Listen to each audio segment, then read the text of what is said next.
Ah, les nuits blanches, les réveils en pleine nuit. C'est une réalité que beaucoup de parents connaissent bien. Aujourd'hui, on va tenter de percer l'un des plus grands mystères de la parentalité, le fameux sommeil de bébé. Dormir comme un bébé. Franchement, qui a inventé cette expression? Elle évoque une tranquillité absolue, un sommeil de plomb. Mais la réalité pour les jeunes parents, c'est souvent tout le contraire, hein. C'est plutôt une traversée en pleine tempête. Alors, pour y voir un peu plus clair, voilà notre programme. On va d'abord redéfinir ce que veut dire faire ses nuits. Ensuite, on regardera la réalité du sommeil de bébé. On s'attaquera à deux grands mythes. Puis, on verra comment créer des conditions favorables. Et enfin, on parlera de l'épuisement des parents. Allez, on commence par le commencement. La question qui est sur toutes les lèvres. Mais qu'est-ce que ça veut dire au juste faire ses nuits? Attention, la réponse risque de bousculer quelques idées reçues.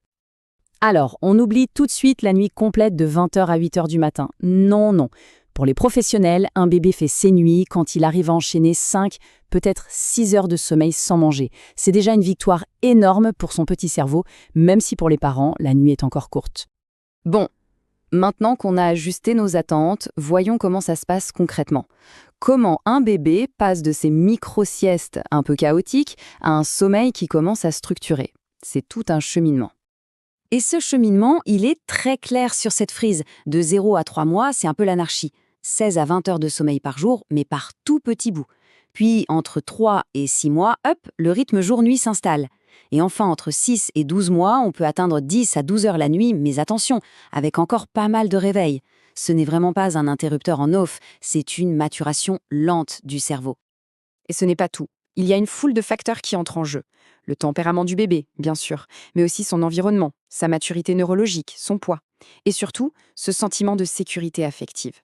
C'est pour ça que la comparaison avec le bébé de la voisine, qui, lui, fait ses nuits depuis la maternité, c'est vraiment la pire chose à faire. Chaque enfant a son propre rythme. Ok, passons maintenant à un sujet important, les mythes. Ces fameux conseils qu'on entend partout et qui bien souvent ajoutent plus de stress qu'autre chose. On va en déboulonner deux des plus tenaces.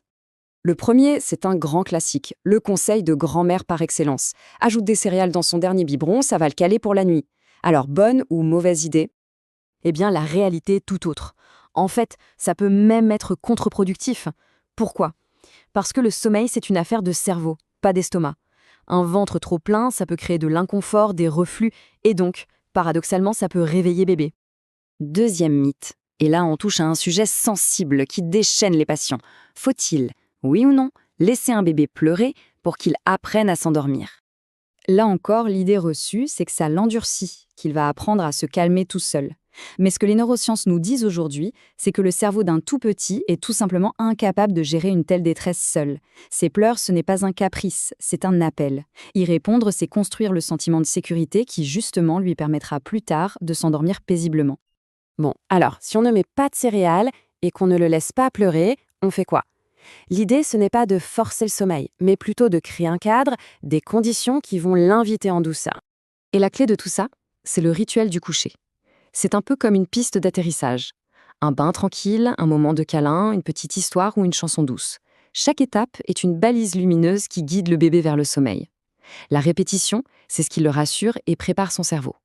Et en plus du rituel, il y a l'environnement de la chambre. Le calme, une température fraîche autour de 19 degrés, peu de lumière. Mais il y a aussi l'environnement émotionnel.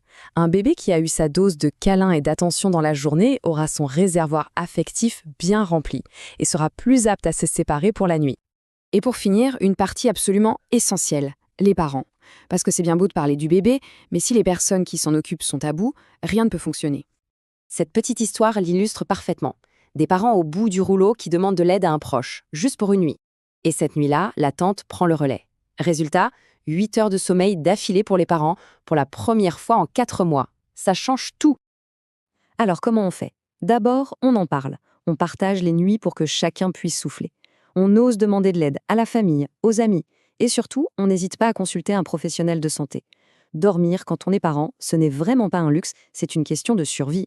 Et c'est peut-être ça, la conclusion la plus importante. La question n'est pas seulement comment faire dormir mon bébé, mais aussi comment puis-je prendre soin de moi pour être disponible pour mon bébé.